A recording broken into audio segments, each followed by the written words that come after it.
All right, Banditos, buckle up. The Division 2's new season, Shades of Red, is here, and it's packed with more drama than your favorite spy thriller. We've got Keener in custody, Theo as our new prime target, and a mountain of challenges, missions, and exclusive loot to dive into. So why stick around for this video? Well, if you didn't make the live stream, we're breaking down everything you need to know about Season 2 in just a few minutes. I'll make sure you're locked, loaded, and ready to go. Let's do this.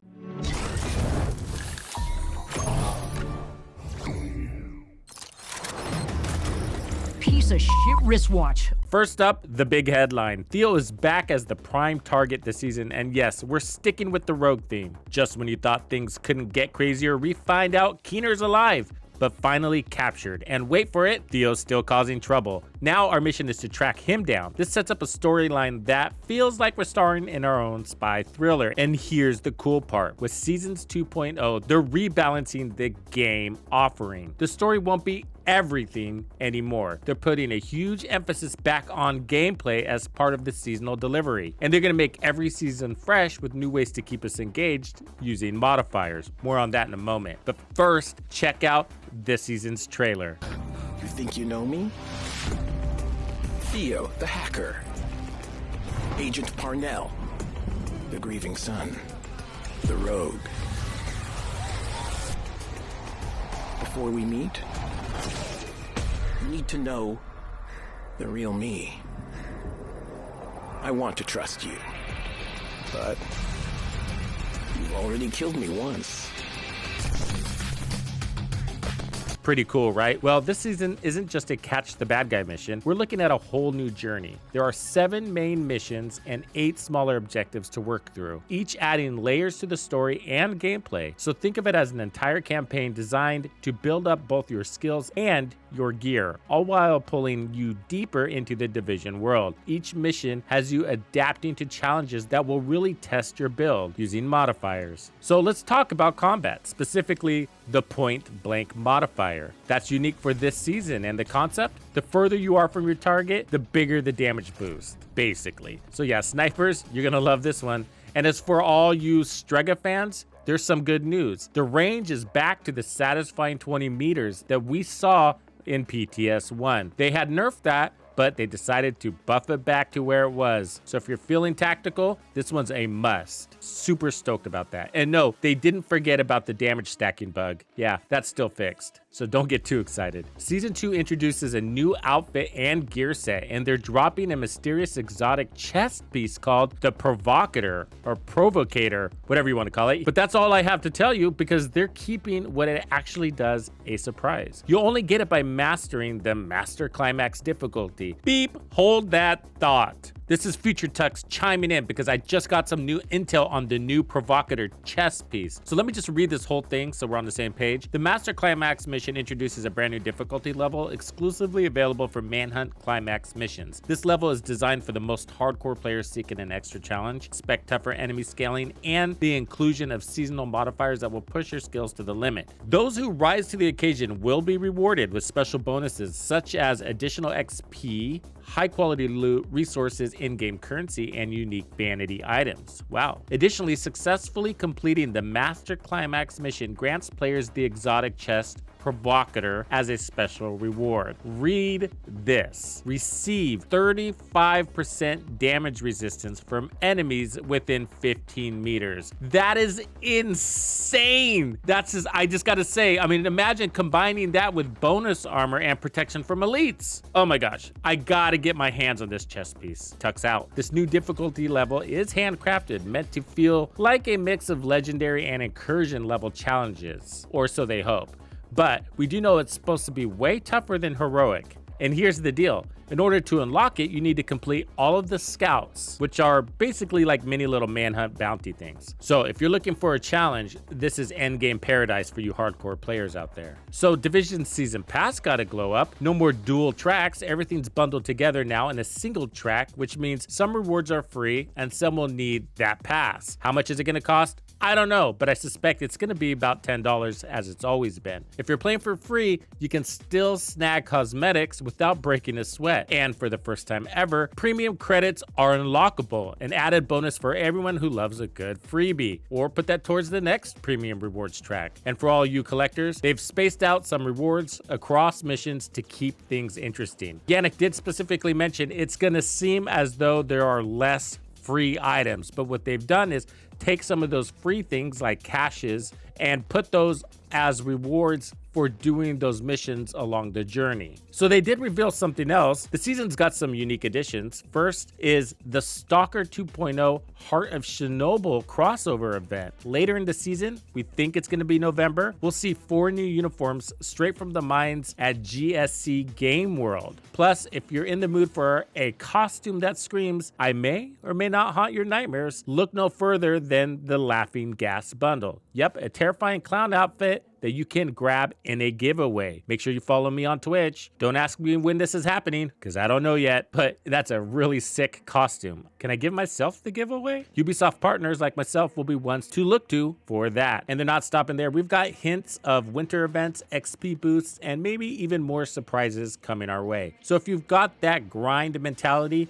the season's set up to keep you busy and bring a fresh edge to the game each time you log in. So one of the questions that I've gotten over and over again lately is, what do I really think about seasons 2 and 2.0? And that's a really good question, and I feel like I've done a really good job along the way expressing myself. But the best way I can put it is cautiously optimistic, but excited, because I am excited for new content, sort of desperate for it. The last time we've gotten anything new in the Division 2 was with Paradise Lost. That was about a year ago, so it's been some time. So yeah, at this stage, I'm taking what I can get. I know that sounds desperate, but that's just how I feel. But genuinely, I am excited. I think that we have and do need a revamp to seasons, because it's always been disappointing to see the player base drop off as soon as the manhunt was complete. So hopefully this will stretch out the engagement a little bit longer. You know, it is a 120-day season, so we only get 3 seasons in a year. So let's make the most of them, right? As usual, I'm always pumped about the gear, and some of the rebalancing is exciting for me. That's what I look forward to the most. If I had to point at the things that I'm worried about and that I will keep my eye on and keep you informed about, are those modifiers. The ones that buff us and the ones that buff our enemies. Yeah, I'm worried about those, because the way I look at it is that this whole modifier system is sort of like one big global event. Yes, you can turn it on and you can turn it off. If you turn it off, it's like you're missing out on like half of what Seasons 2.0 is, but you can still participate in the journey. So you can still unlock the rewards and get to the climax mission, as I understand it. But if we do run with the modifiers, some people have said that, hey, don't worry, Tux, you're gonna feel really powerful. But that actually is what has me worried. Now, I wanna feel powerful, but I want it to be through my build. If the modifiers have too much of an emphasis, then they'll take over and my build will be less important. Sort of like Golden Bullet or the reanimated global events. When you have the buffs, you're so strong, it's sort of like run whatever build that you want. And I don't want that to happen to the Division 2. The other side of that coin is that we'll make it easier for incoming new players or those that aren't as interested of the dynamics in our build systems, where it will be more casual friendly if the modifiers handle all of the business, as long as you meet the criteria. And this is a me thing. As far as seasonal deliveries that come and go, that makes it really difficult to build around. Well, you basically wouldn't, but that's sort of the idea. Everything's about range on this one, so they're bringing us weapons, exotics, brand pieces, all having to do with swapping weapons and range. So we're gonna be investing mentally and tailoring our builds around these modifiers, and then they're gonna change next season. Good or bad, I don't know yet. Well, we'll see, but I'm excited to try it out. I will give you guys real talk and let you know how I really feel about it, so stay tuned for more. And I almost forgot about the Twitch drops. What you need to know, well, that there's this cool little baby devil and a really neat mask.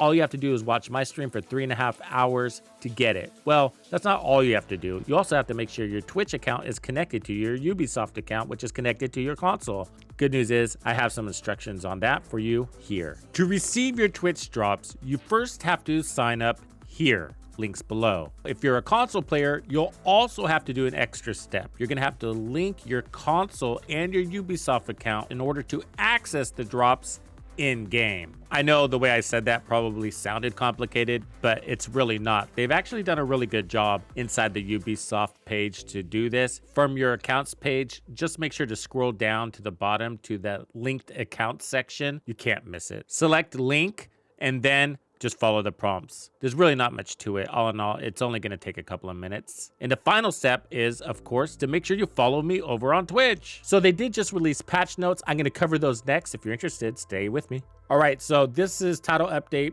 22 patch notes. So they're coming in 2 parts. So what I'm going to do here is just quickly go through these and point out the things that are noteworthy.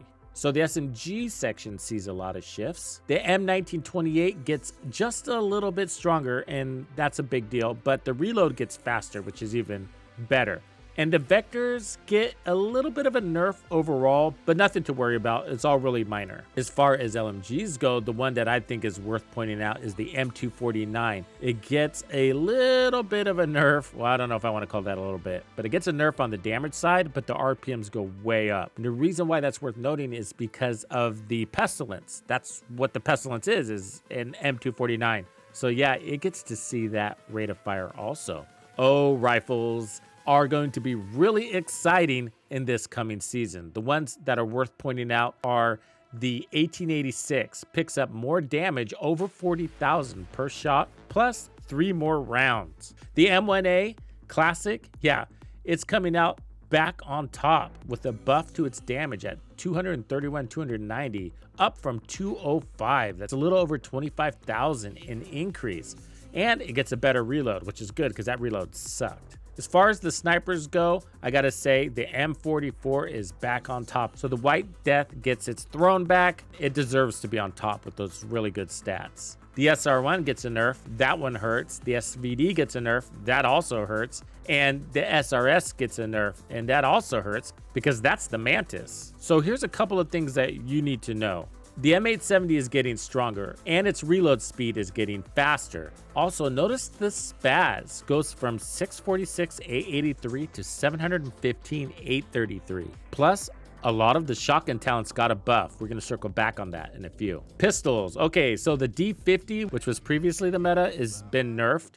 And now the Magnum will be the new meta. There's the harvest numbers we were looking for. Awesome. That's great. I was looking for those numbers. So the harvest is going to be 256, 545 with a little bit slower rate of fire. That's too bad, but that's okay because this is going to be a headshot build. You can go 233 with the Magnum or 256 with the harvest. That's the route that I'm going to choose, and that is the new meta sidearm for you headshot sidearm lovers like me. Gunslinger goes up from 20 to 23% for 5 seconds. I'm mentioning that because it will be interesting since there's going to be a lot of weapon swapping this season. Kinetic Momentum picks up 0.5% increase for skill damage, which is nice. Obliterate gets a nerf. We already covered this. It's settling in at 20% total weapon damage at 10 seconds. Safeguard takes a big buff. Goes up by 30% and heals. Awesomeness. The Hollow Man goes from 10 to 14% health damage. I think it was at 10. Yeah, and then Motherly Love gets an increase to 25% from 10. Wow. Picara's Holster gets a nerf, which really sucks. Weapon Talents, Perfectly Accurate goes from 50 to 80%. Wow. Perfect Allegro from 12 to 15%, a little bit of a nice increase. Breadbasket is going to be exciting for rifles. It's always been kind of good for me, but now, I don't know, that's quite interesting. So landing body shots adds a stack of 55% headshot damage to the next, and 70% if you're running perfect, which is the Virginian. Most of us will be running regular, so that's 55%. Stacking 3 times. And this one's exciting. I just covered this in a video I put out this morning. Hope you see it.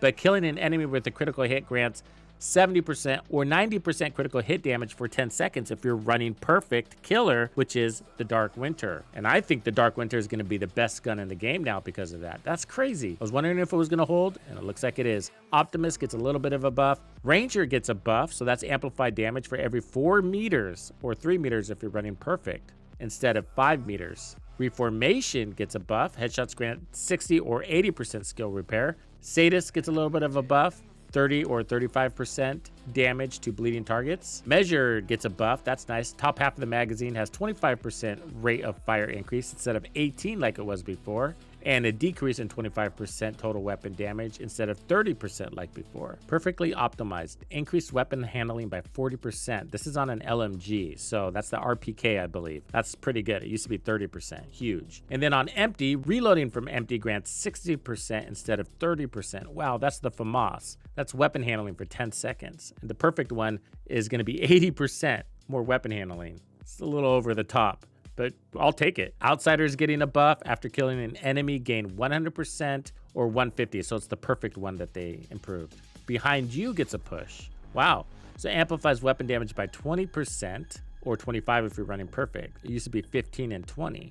And then Broaden, as I mentioned, some shotgun talents are getting a buff. So receive 3.5% amp damage instead of 3%. And then the pellets are the same, 6 or 4 pellets. And then Jazz Hands, that's the Culibre, that's my shotgun. That's the M870 named shotgun, runs perfect Jazz Hands. It goes from 30% reload speed to 50%. That's a W. All right, that's a lot, but that was just part 1. Hang in there. Let's go to part 2 now. Try to go as quickly as possible. So Hardwired gets a buff for all of you that like those infinite seeker mines. This is for you. So the feedback loop can occur once every 10 seconds, where before it was 20 seconds. The decrease goes from 10 seconds to 5 seconds. That's the backpack talent. Heartbreaker gets a little bit of an increase. I just covered this in this morning's video also. So it goes from 1% weapon damage to 1.1% weapon damage to pulsed enemies for 5 seconds, stacking up to 50 times. And Aces and Eights, this is exciting, is now adding rifles to the mix. It used to be just a marksman rifle set. Now it's a regular rifle set. Negotiator's Dilemma goes from 100% to 112% on the backpack. Great, because that's a good gear set. Ongoing Directive gets an increase to the chest piece. I can't wait to get my hands on this. I gotta farm it. So it's gonna go from 20 to 50% amplified damage if you run the chest piece. That's just for you, by the way. Striker's Backpack gets a tiny bit of a nerf. And then 4-piece talent on Umbra, you're gonna get more crit damage and you're gonna get a higher RPM, which is awesome. So that makes Umbra really interesting. Exotic weapons, the Bighorn gets more headshot damage stacking and it gets better mods, including more headshot damage on its mods, and it gets a larger mag. This is gonna be a really good weapon, really interesting weapon, especially for close range ARs. Now, St. Elmo's picks up a nerf through the mods, but it retains its mag size, so that's good. The Chameleon gets a little bit of a buff to its stacking. So instead of, 75 body shots, you only need 65. The Lady Death picks up a buff to the mods, but I don't think a lot of people caught that this is actually getting a nerf to the weapon because they nerfed the Banshee. The Backfire gets an increase in the quantity you can stack, but it's still gonna cap at 100. So in the end, you're gonna end up with 200% crit hit damage still.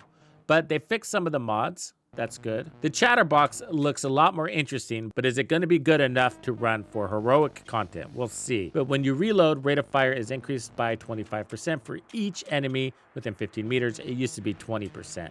And they gave us better mods. Iron Lung picks up some better mods. The blue screen is going to double its mag size, and it gets better mods. The Scorpio gets a nerf. They basically doubled your stacks for all of the status effects. Finally, the Catharsis picks up a little bit of a buff. Sorry if that was super fast, but we covered a lot of those things over the past several weeks as we've been waiting for Seasons 2.0 to hit. So that's Season 2 in a nutshell. More missions, more drama, more loot, and of course, more ways to flex your skills. So if you're ready to take on Theo, join me live as I walk you through all the season has to offer. Thank you for hanging out with me today. My name is Tuxedo Bandido. That's Tito Bandido. What's crack-a-lackin'? And this was another episode of The Division 2. If you found this video helpful, subscribe, like, and turn on notifications to ensure you don't miss out on the fantastic experiences waiting for you in The Division 2. And if you like builds like this, check out the recommended build video I have here for you. If you have anything you want to see covered, be sure to let me know in the comments below. And thank you to all the channel members and donors who make everything possible. Tux Nation wouldn't be without you. When you buy a game from Ubisoft, enter the creator code Tuxedo Bandido to support the channel. Easy peasy. Now maybe this cheapskate can afford to sign me up for that dating app I've had my eyes on.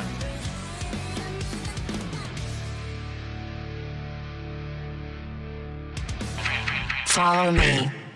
I get it.